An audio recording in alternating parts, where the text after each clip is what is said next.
हमारे पैनल को जोड़ते हैं और कॉल से शुरू करते हैं। आप सभी को गुड आफ्टरनून। गाबा सर, बताइए इस समय के पिक। इस समय का ट्रेड जो है वो है बजाज फिनसर्व, जो कल मैंने बीटीएस के तौर पर दिया था, टारगेट था 1680, वो अब अचीव हो गया। लेकिन कल वो प्रीएम्प्टिव मूव था, आज तो एक्चुअली बाई सिग्नल जनरेट हुआ है बजाज फिनसर्व में। अब ट्रेड करना चाहिए इसको, 1680 का है, टारगेट होगा 1700 और मेरे ख्याल से स्टॉप होगा बहुत ही टाइट और वो होगा 1670 का। तो 1:2 रिवॉर्ड रेशियो यहाँ पे बनता है और फ्रेश मूव शुरू हुआ है बजाज फिनसर्व में फ्रेश मूव, लेकिन बजाज फाइनेंस थोड़ा सा लैगर्ड है आज के ट्रेड में, ढीला है वो। तो यहाँ पर एक ट्रेड फिनसर्व में लेकर चले। मानस, गुड आफ्टरनून, आपका सौदा। अच्छा जी, तो देखिए बालकृष्ण इंडस्ट्रीज में खरीदारी करने की राय रहेगी। काफी दिनों से स्टॉक एक रेंज में ट्रेड कर रहा था, लेकिन अब ऐसा लग रहा है कि स्टॉक ने बॉटम बनाया है और अब आज क्योंकि स्टॉक ने 200 मूविंग एवरेज को रीगेन कर लिया है, वहां पर वॉल्यूम देखने को मिले हैं, तो बालकृष्ण इंडस्ट्रीज में खरीदारी करने की राय रहेगी। 2350 के स्टॉप लॉस से खरीदारी करेंगे और 2500 रुपए के टारगेट सेट करेंगे बालकृष्ण इंडस्ट्रीज में।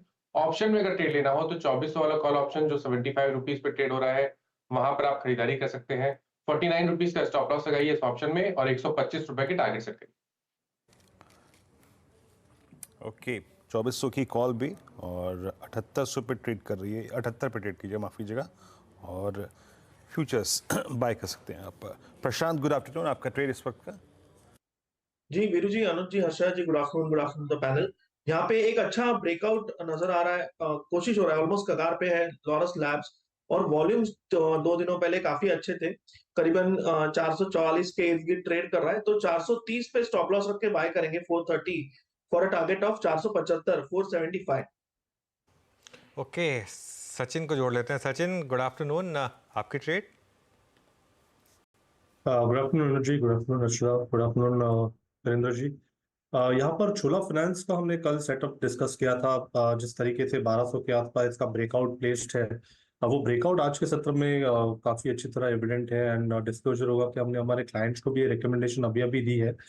मुझे लग रहा है लगभग 1245 से लेके 1300 के जोन में एक अच्छी मूव यहाँ पर अनफोल्ड होनी चाहिए। एक अच्छा क्लस्टर ब्रेकआउट है पिछले 3 दिनों का, तो स्टॉप लॉस आपको लगभग अराउंड 1200 के आसपास ही प्लेस करना है एंड खरीदारी करनी है चोला फाइनेंस के फ्यूचर्स में। ट्रेडिंग के लिहाज से टारगेट होगा अराउंड 1245। ओके, तो 1245 का टारगेट लेकर चोला फाइनेंस में एक ट्रेड का मौका तेजी का ही बन रहा है। कविता जी, आफ्टरनून, आपका trade. Very good afternoon Harshada ji, good afternoon everyone. Well, fertilisers में जीएनएफसी के प्राइस सेटअप काफी अच्छा बना हुआ है। काउंटर ऑन अ वीकली और daily chart, on a daily chart ये एक फ्लैग का ब्रेकआउट देते हुए दिख रहा है, तो 711 के लेवल पर एज ऑफ नाउ ट्रेड कर रहा है।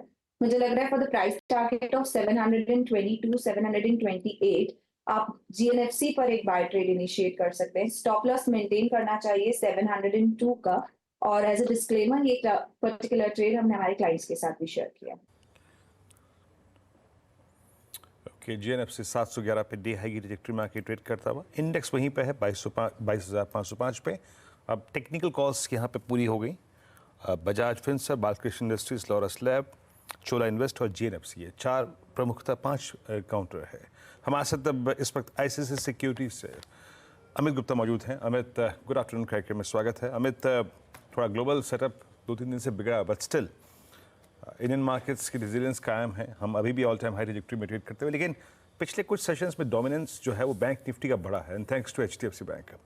आप लोग मार्केट्स को इस वक्त अप्रोच कैसे कर रहे हैं और एग्जैक्टली क्या चेज कर रहे हैं? आज का प्रिफर्ड स्टॉक क्या रहेगा आपका? तो देखिए, हमने भी अपने फंड में अगर आप देखिए तो we have moved some positions into large caps में हमने थोड़ा पोर्शन बढ़ाया है, और उसके पीछे रीजन यही है कि वहां पर कुशन ज्यादा था। वॉलेटिलिटी आने वाले समय में थोड़ी और बढ़ सकती है, इलेक्शंस हैं और मेरे ख्याल से काफी एक्सपेक्टेशंस ऑलरेडी बिल्डअप हैं, तो उससे वॉलेटिलिटी और बढ़ जाती है। अगर आप ओवरऑल देखिए तो जैसे आपने एचडीएफसी बैंक का नाम लिया, तो जब 1400 के आसपास का पैनिक था तो हमने उस स्टॉक को अपने पोर्टफोलियो का पार्ट बनाया है। उसके पीछे रीजन ये भी है कि अगर आप एचडीएफसी बैंक में देखिए, सबसे बड़ा प्रॉब्लम था कि उसका जो लोन टू डिपॉजिट रेशियो है वो 110% के आसपास था, यानी कि जितना डिपॉजिट है उससे कहीं ज्यादा लोन दिया गया। मार्केट का वरी ये था कि आपके निम्स कंप्रेस हो जाएंगे और इस वजह से स्टॉक नहीं चल रहा था। अभी अगर आपने देखा हो, जब ये रन अप आया उससे पहले मैनेजमेंट का कमेंट्री मार्केट में आया था और उन्होंने बहुत क्लियरली बोला था, मेरे ख्याल से उस कमेंट्री में काफी पॉजिटिविटी आप ले सकते हो। उसमें उन्होंने बोला था कि हम लोग अपने हाई कॉस्ट डिपॉजिट्स को कम करेंगे और थोड़ा सा लैंडिंग भी, जो लैंडिंग ग्रोथ है उसको सेक्रीफाइस कर सकते हैं, दैट इज फाइन। तो जब एनआईएम बॉटम बन रहा है स्टॉक का, तो स्टॉक भी बॉटम बन जाता है, दिस इज आवर थॉट।